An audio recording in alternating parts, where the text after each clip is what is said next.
Hey there, Melissa with Atlas CFO, and today we're talking about overhead. And well, how much is too much overhead?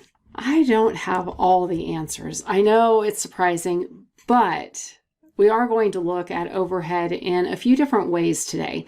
There's always kind of been a standard way to look at overhead, but I want to challenge your thinking.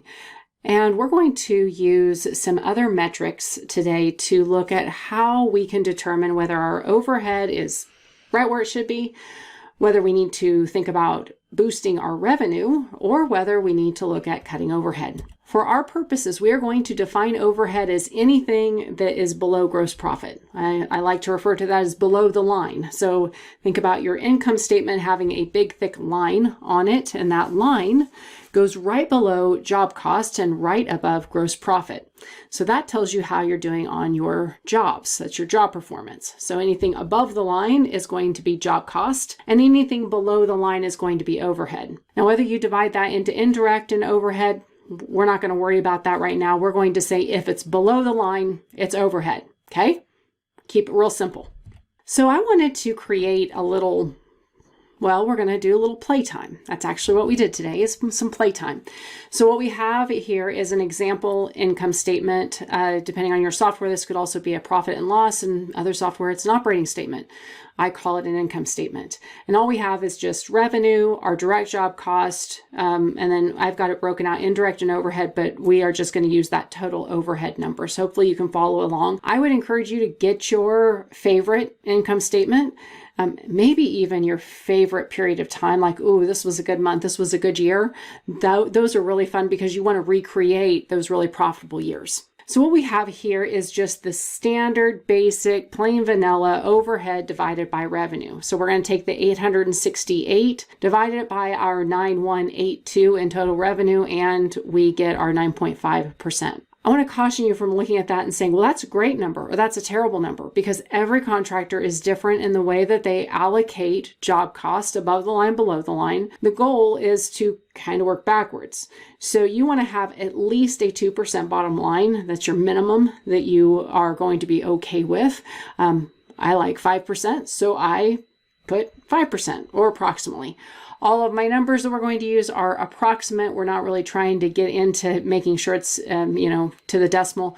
My goal is to show you how different calculations allow you to look at the same number with a different lens. So right now we've got overhead, cool. This works, 9.5%. We can make judgments about it if we want, and you'll see how quickly we can change it. One of the things that we could think about is, what is our gross profit to overhead? So this is where I want you to start thinking different.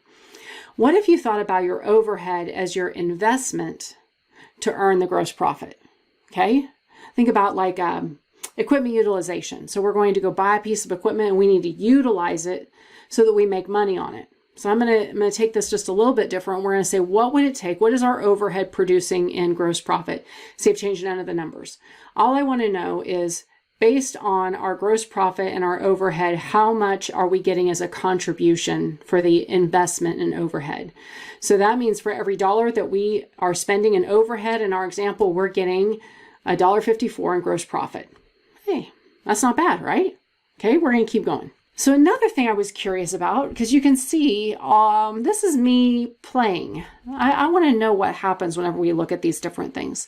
So in this one, I wanted to think about what is net income as a percentage of overhead. So you'll see that 54%. Of course, this all makes sense because it's basically the same math. But again, I want you to give some thought into calculating overhead as a percentage of various things on your income statement, not just revenue, because there's more going on than just revenue. There's job performance, there's volume, there's many things that can change this ratio. So again, our same party here, the numbers haven't changed. We are contributing 54 cents for every dollar spent on overhead. So our investment in overhead is producing 54 cents. Don't need to make a lot of like, was that good or bad? You need to calculate this for you and see how these numbers are turning out and if there's any trending in your numbers. So this is where I thought it would be fun. Playtime. All right. You know how that bad year happens? Gosh, been in the industry long enough to know about the bad years. So what I did is I cut our revenue in half. And I left our overhead the same because whenever you have this year, you don't know what to do. You can see that your revenue is coming down. Many times you actually can't cut your overhead fast enough. Also, just to note, a $10 million company and a $5 million company do operate totally different. So this is really hard. If you have been running as a $10 million company and you drop to $5 million, and we've seen some people do it, it's not very much fun. This is what this looks like. And you can see that your overhead percentage went from 9.5% to 17%, but your overhead total didn't change. You don't have an overhead problem. You have a revenue problem. But you can see how it could be confusing. And if we just saw just this story, we might say, well, this is an overhead problem. It could be. It could be. Or it could be a company that shrank. And if you're dealing with a company that shrunk, you might have to say, hang on, I need to increase my revenue way more than I need to decrease my overhead because I got a good team. I've made this investment in my team. So I want you just to challenge the way that you think about overhead, because it could be overhead or it could be revenue. So you can see I just cut my revenue into $5 million. I kept my same 15%-ish, I'm playing gross profit. So we can see that job performance didn't change. All we did was change revenue. We kept overhead the same.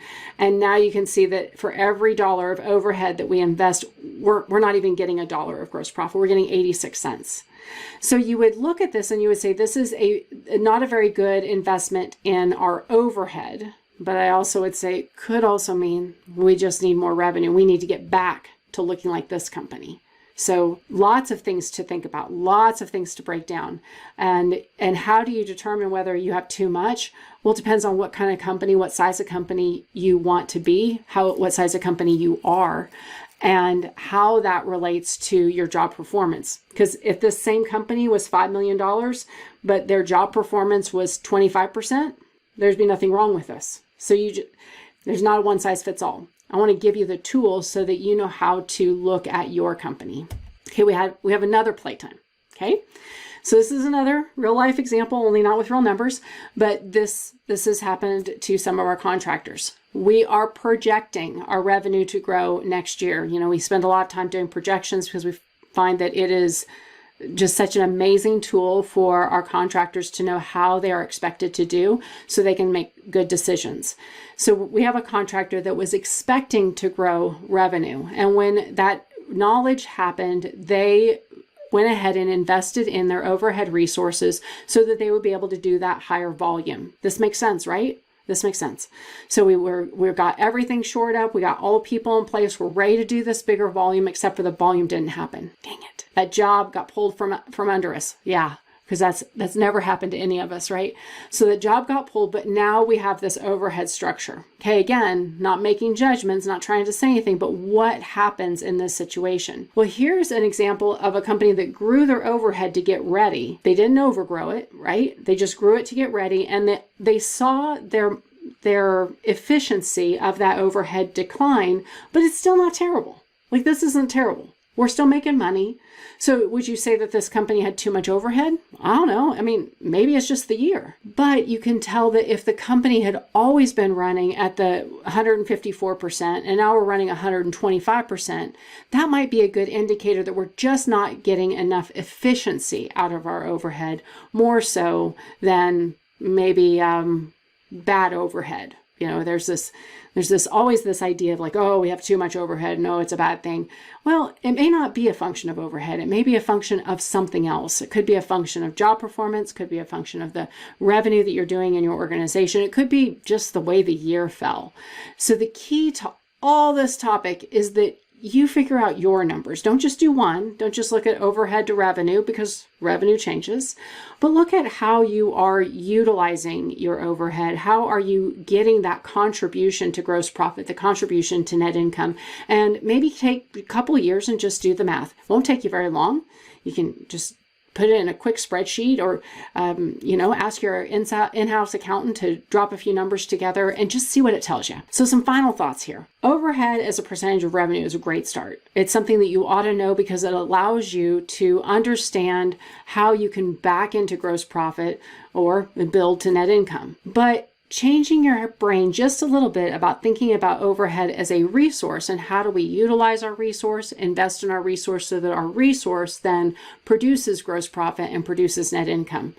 So it may not be just a function of overhead. It could be a function of revenue or profit on the jobs or overhead. I would love to hear what this math shows you because it's pretty insightful, especially in our companies that have had changes to their revenue, sometimes through no fault of their own, but how to manage through that. If you enjoyed this topic, I bet you would enjoy our financial boot camp that we have. In the description, you'll see a link. You can also go over to our website at atlascfo.com and you will see that owner training that you can sign up for. It's 7 days and it walks you through the key components of the financial reporting and needs of a commercial construction contractor.